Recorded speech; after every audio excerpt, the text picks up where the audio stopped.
Assalamualaikum warahmatullahi wabarakatuh dan salam sejahtera.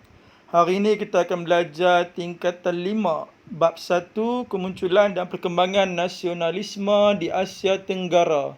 Di bawah tajuk kecilnya imperialisme.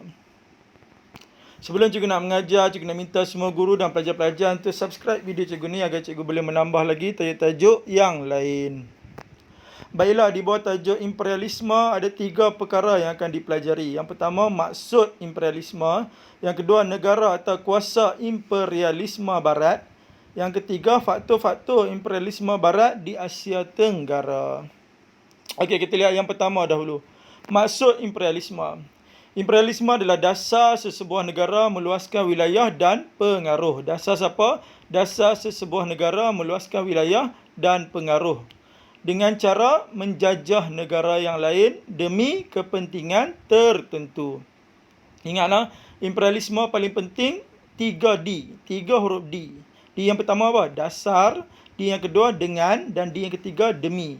Dasar tu dasar siapa? Dasar sesebuah negara meluaskan wilayah dan pengaruh. Dengan tu dengan cara apa? Dengan cara menjajah negara yang lain. Demi tu demi kepentingan tertentu. Jadi maksud imperialisme ni yang paling penting nak ingat huruf apa? Ingat huruf D. Ada berapa D? Ada 3 D, iaitu dasar, dengan, demi. Dasar tu dasar sebuah negara memperluaskan wilayah dan pengaruh dengan cara menjajah negara yang lain demi kepentingan tertentu.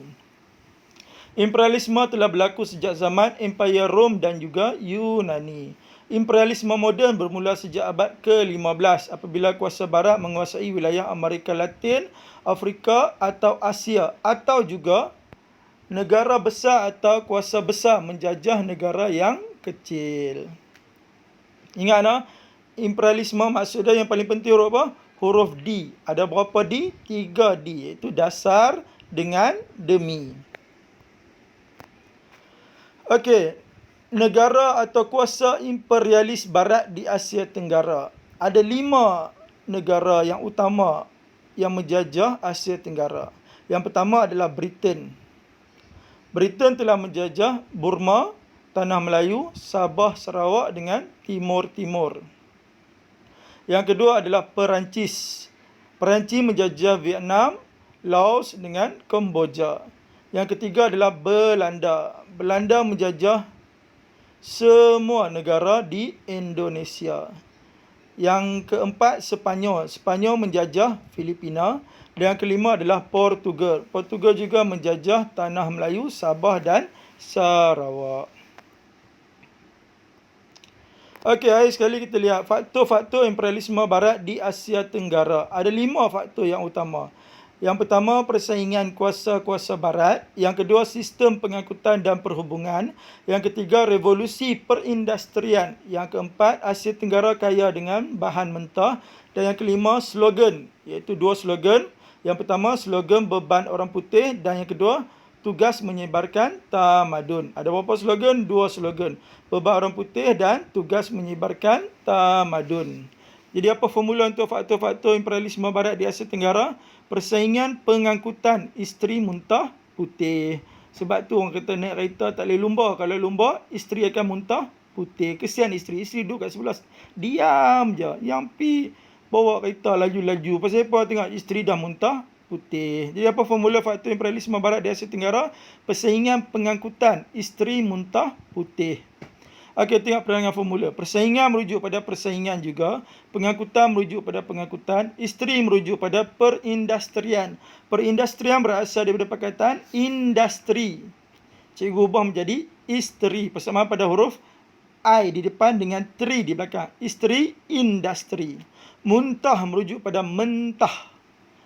Persamaan pada huruf M dengan 4 huruf terakhir, iaitu muntah, mentah. Putih merujuk pada putih juga, iaitu beban orang putih. Jadi apa formula untuk faktor-faktor imperialisme barat di Asia Tenggara? Persaingan pengangkutan isteri muntah putih. Persaingan merujuk pada persaingan kuasa barat. Pengangkutan merujuk pada pengangkutan dan perhubungan. Isteri merujuk pada revolusi perindustrian. Muntah merujuk pada bahan mentah banyak di Asia Tenggara. Putih merujuk pada beban orang putih dan tugas menyebarkan tamadun. Baiklah kita lihat satu persatu. Yang pertama dahulu, persaingan kuasa barat. Kuasa barat bersaing untuk mendapatkan tanah jajahan. Ingat, mereka bersaing nak dapatkan apa? Nak mendapatkan tanah jajahan. Semakin banyak tanah jajahan, semakin tinggi sanjungan yang akan diperolehi.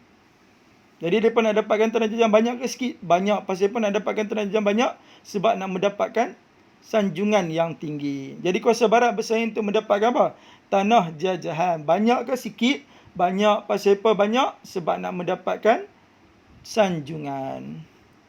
Okey, faktor yang kedua. Ingat balik formula. Persaingan pengangkutan. Iaitu yang kedua, pengangkutan dan perhubungan. Okey, sistem pengangkutan dan perhubungan. Bila disebut pengangkutan dan perhubungan, ada dua perkara kita sebut. Pengangkutan dan perhubungan. Baiklah kita lihat satu persatu. Mula-mula lihat pengangkutan dulu. Pengangkutan ada dua perkara kena ingat. Yang pertama, kapal berkuasa wap. Yang kedua, terusan Suez. Kapal berkuasa wap ni boleh membawa banyak muatan dan mempercepatkan perjalanan antara timur dan barat. Ingatlah, kapal berkuasa wap boleh bawa banyak muatan. Betulkah kapal boleh bawa banyak muatan? Ya, betul. Antara kapal dengan rakit, mana yang boleh bawa banyak muatan? Mestilah kapal. Jadi apa guna kapal berkuasa wap? Untuk membawa banyak muatan. Ya, banyak benda boleh bubuh atas kapal. Kereta pun boleh, lori pun boleh, rumah pun boleh buat atas kapal. Jadi kapal boleh apa? Kapal boleh buat membawa banyak muatan. Yang kedua, terusan Suez.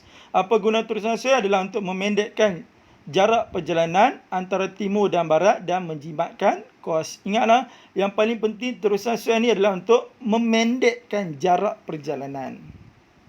Jadi cikgu ulang balik. Pengangkutan ada apa perkara? Ada dua perkara. Yang pertama, kapal wap. Yang kedua, terusan Suez.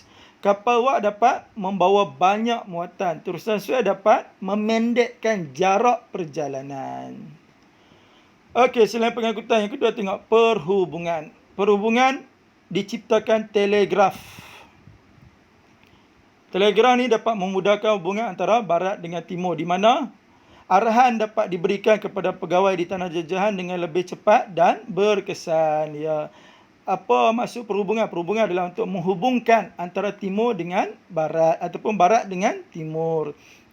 Jadi cara hubungan itu disampaikan dengan menggunakan telegraf. Ingat, telegraf ni kegunaan dia sebagaimana telefon. Sebab tu perkataan telegraf hampir sama dengan perkataan telefon. Telegraf, telefon.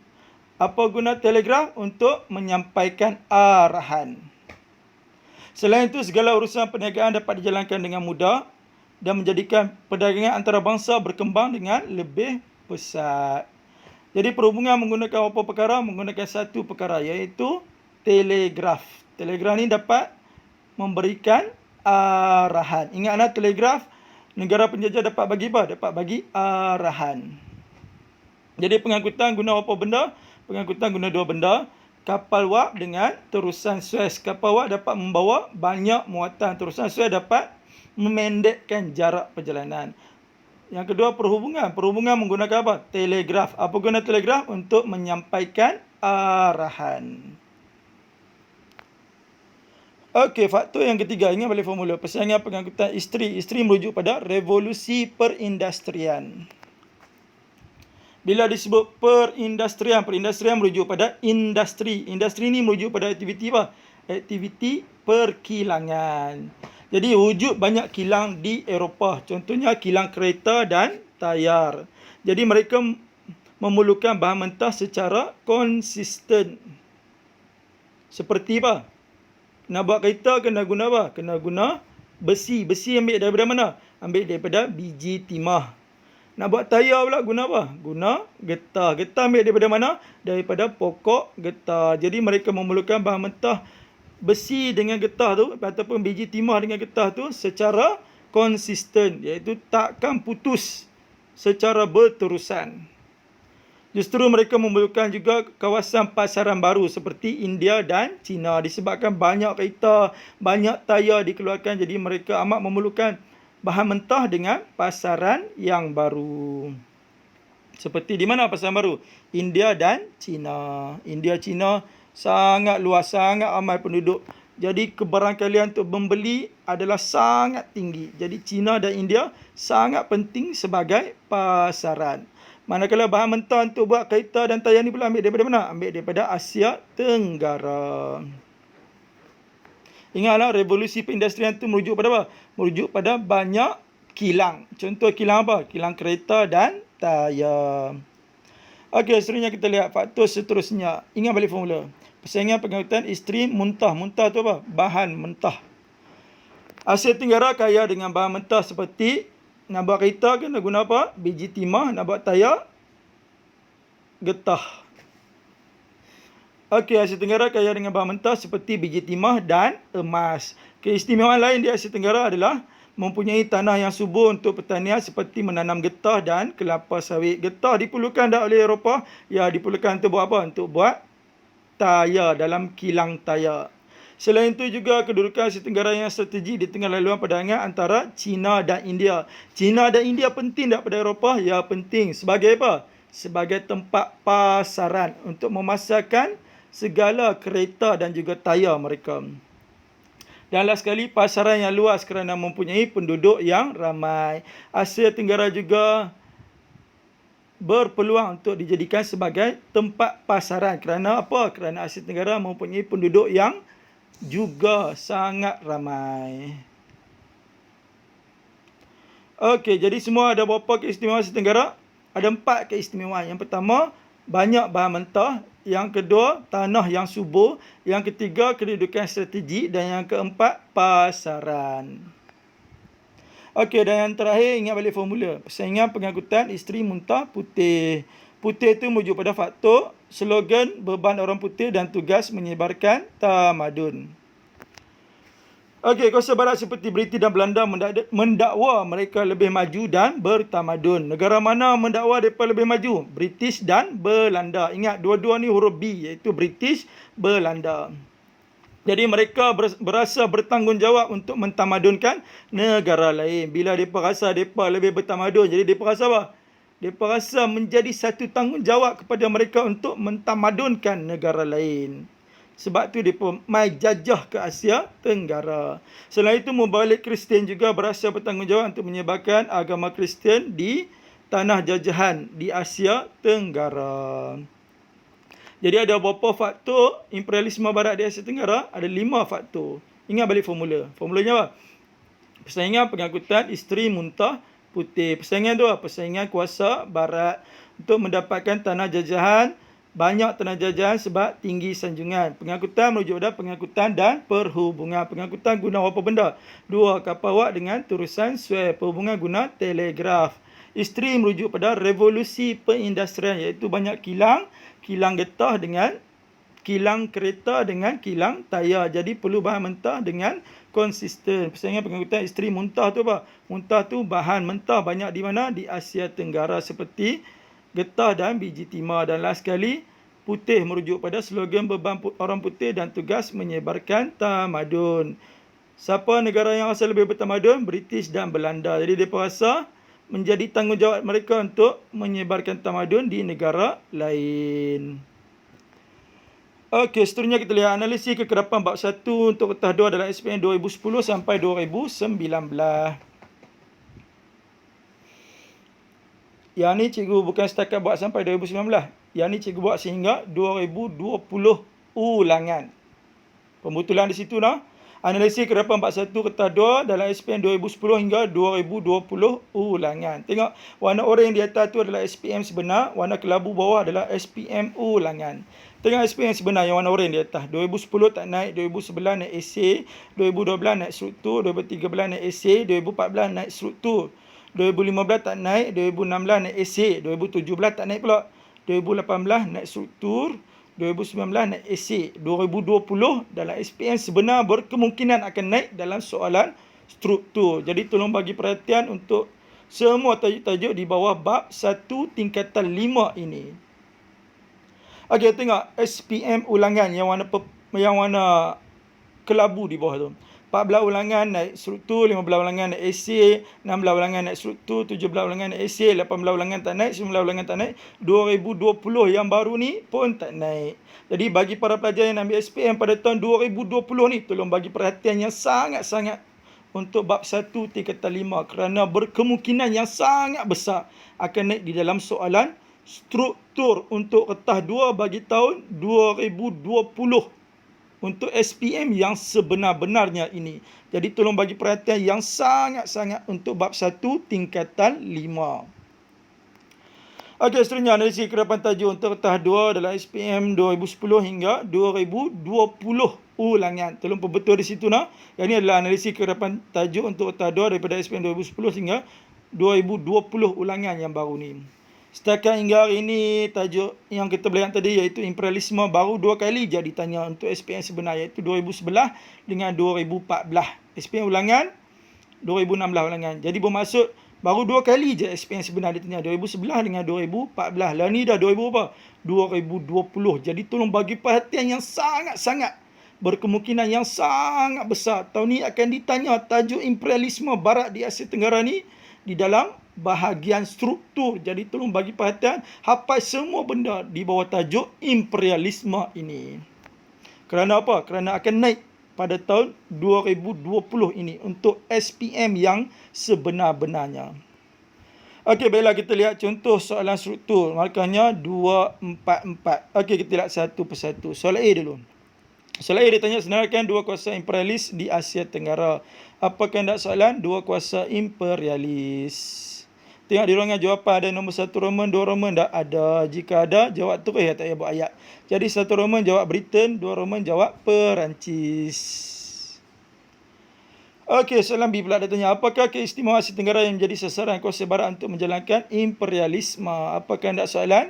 Keistimewaan Asia Tenggara. Ingat lagi dah tadi ada berapa keistimewaan? Ada 4 keistimewaan. Kaya bahan mentah. Yang kedua, tanah subur. Yang ketiga, strategi, dan yang keempat, pasaran. Okey, tengok di ruangan jawapan soalan struktur ni ada nombor 1 Roman, 2 Roman tak ada. Jika tak ada, nak jawab macam mana? Jawab dalam bentuk ayat. Setiap ayat wajib ada pembuka. Jadi ambil bilik pembuka kat soalan. Keistimewaan Asia Tenggara yang menjadi sasaran kuasa barat untuk menjalankan imperialisme ialah Asia Tenggara kaya dengan bahan mentah seperti biji timah dan emas. Titik. Penanda wacana cikgu ajak guna number. Jadi kedua koma, Asia Tenggara mempunyai tanah yang subur untuk pertanian seperti menanam getah dan kelapa sawit. Okey, soalan C.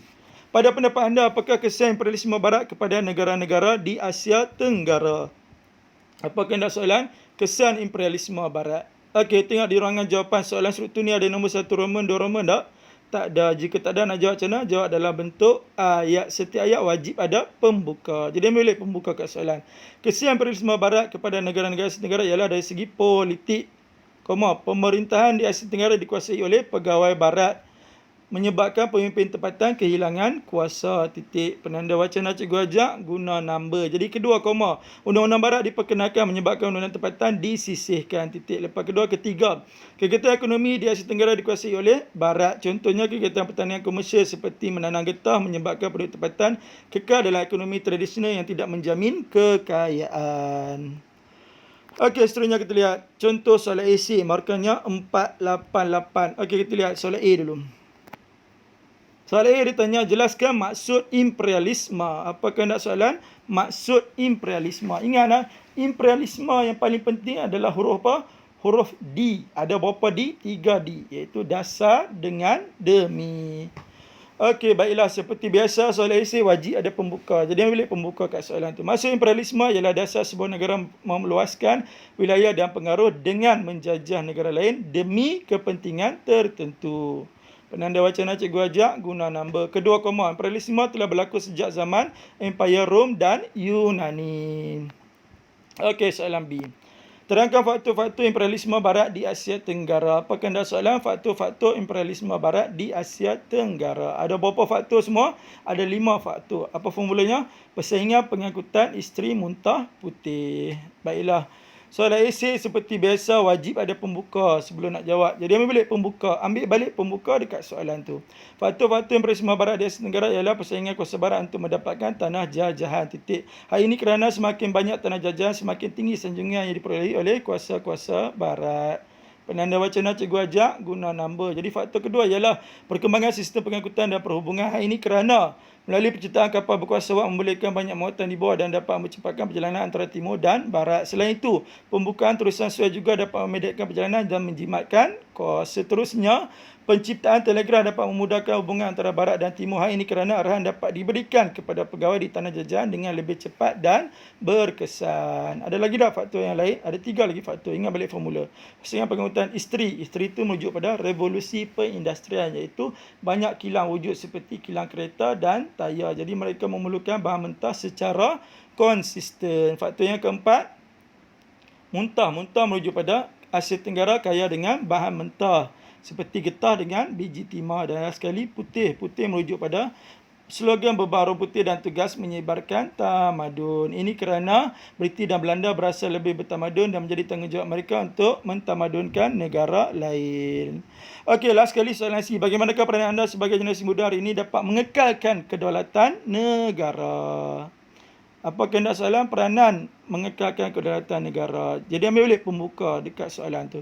Peranan saya sebagai generasi muda hari ini dapat mengekalkan kedaulatan negara ialah dengan menumpahkan taat setia kepada negara. Huraiannya, hari ini agar dapat bersedia melakukan kerana tenaga dengan menyertai pasukan keselamatan negara. Contohnya, menyertai polis, tentera dan imigresen. Kesannya keselamatan negara terjamin. Ingatlah soalan kebat yang cikgu ajak mesti ada 4 perkara di ruangan jawapan. Yang pertama, kena ada isi. Yang kedua, kena ada huraian. Huraian bermula perkataan hal ini. Yang ketiga, kena ada contoh. Yang keempat, kena ada kesan. Jadi macam mana nak memulakan isi yang kedua? Guna number. Jadi peranan kedua ialah dengan menambah ilmu dan kemahiran yang tinggi. Contohnya ilmu dalam bidang sains dan teknologi. Huraiannya, hal ini agar negara dapat bersaing di peringkat antarabangsa. Kesannya imej negara akan meningkat di persada dunia. Lepas peranan kedua, peranan ketiga ialah hidup bersatu padu dalam kalangan masyarakat berbilang kaum. Huraiannya, ini agar dapat mengukuhkan lagi perpaduan antara kaum. Contohnya mengadakan gotong royong bersama jiran tetangga yang pelbagai kaum. Kesannya negara menjadi aman dan harmoni. Okey, sekali cikgu nak menyampaikan berita gembira pada pelajar yang ambil SPM bagi tahun 2020 ini, iaitu buku poket formula tingkatan 4 dan buku poket formula tingkatan 5. Di dalamnya mengandungi tajuk-tajuk sport mengikut bab-bab. Sebagaimana kita tahu, setiap bab mempunyai tajuk-tajuk sport yang tersendiri. Harga bagi sebuah buku hanya RM1 saja. Jadi bagi siapa yang berminat nak dapatkan kedua-dua buah buku, iaitu buku poket formula tingkatan 4 dan buku poket formula tingkatan 5, hanya memerlukan berapa ringgit? RM2 sahaja. Jadi sesiapa yang berminat boleh WhatsApp Syazri di nombor 0113752929. Okey, hanya sekadar itu sahaja daripada cikgu untuk hari ini. Kita jumpa lagi dalam kelas sejarah yang seterusnya. Sekian wabillahi taufiq wal hidayah. Assalamualaikum warahmatullahi wabarakatuh.